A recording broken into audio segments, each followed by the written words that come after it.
Yes, people, what's going on? What's going on? Reno here, Righteous Warriors Extraordinaire, and now we're going to be talking about the one and only Frank Wallace, the supplier, the last person in terms of the breakdown of the 4 military leaders who become the Allied Babylonian forces in the future.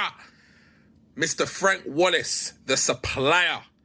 Now, he is going to have quite a crucial role, you know what I'm saying, in both the origin story and in the future plot, because he's going to be one of the first of the, I guess, antagonists out of those 4 that you'll see.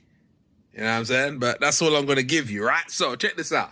So he is called the supplier for a very specific reason, okay? He is an underground warlord, underground boss, like the mafia, right? Yeah?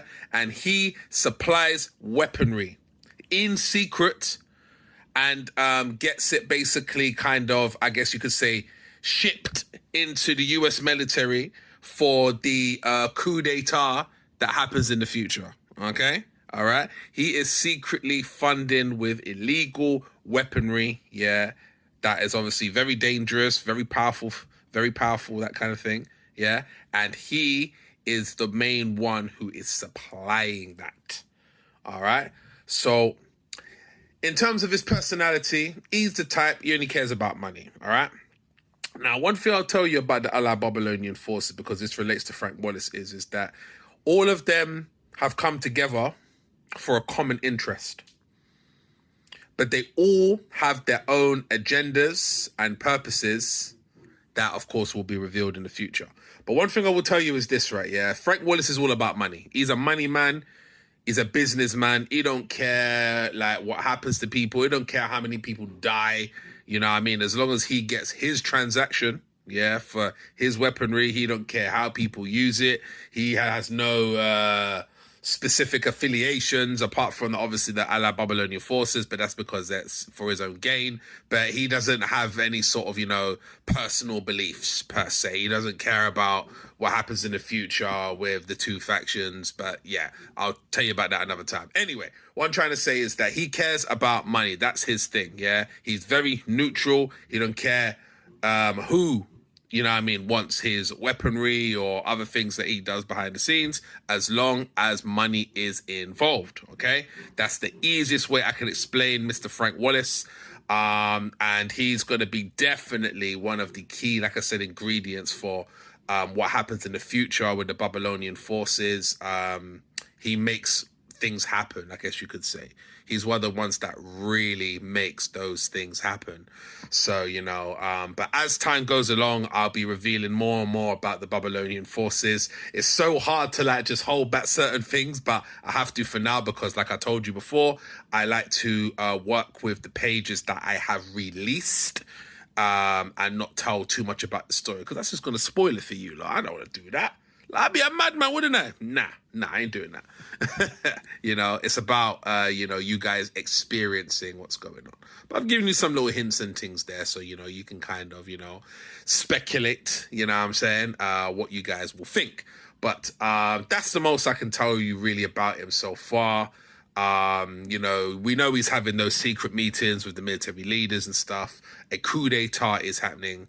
And that's what I'm going to basically tell you. You know what I mean? So moving forward wise, yeah, you know, he's going to play a crucial role, man. You know, he's inspired by the Kingpin from Spider-Man. I don't know if you noticed that kind of thing there, like, you know, big kind of chubby guy, bald head, you know what I mean, obviously, but he got the hat on just to kind of add a little bit of, you know, the kind of swag to him, if you want to call it that, or style. But yeah, he's definitely inspired from Kingpin from Spider-Man, like that kind of, you know, big mafia type boss who's like, you know, underground, you know what I mean, secretly, you know what I mean, you know, selling, you know, illegal weaponry in the black markets and, you know, and of course selling it to the US military in secret. So yeah, that's pretty much him in a nutshell. And that's all of the 4 leaders there. So as time goes on, I will be telling you more about, like I said, like what part he plays in the Allied Babylonian forces as well. Look out for more character breakdowns. I'm going to be definitely doing more as time goes on. Like I said, we are almost done with the Oze origin story, so I will be revealing more.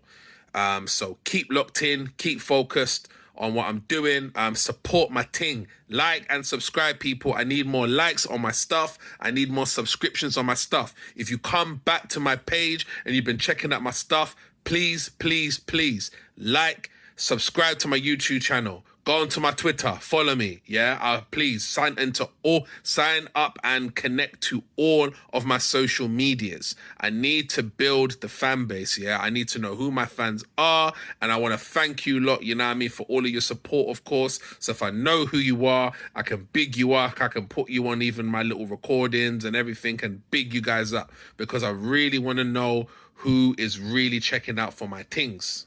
All right? So please, please, please, always like my stuff, save it, whatever, on the TikTok and Instagram and all that kind of stuff. Yeah, do your part, please, yeah, to show that you care about what I'm doing here, because I'm doing big things. Oops, should I hit my phone there? I'm doing big things, all right? So please, yeah, that's all I'll say.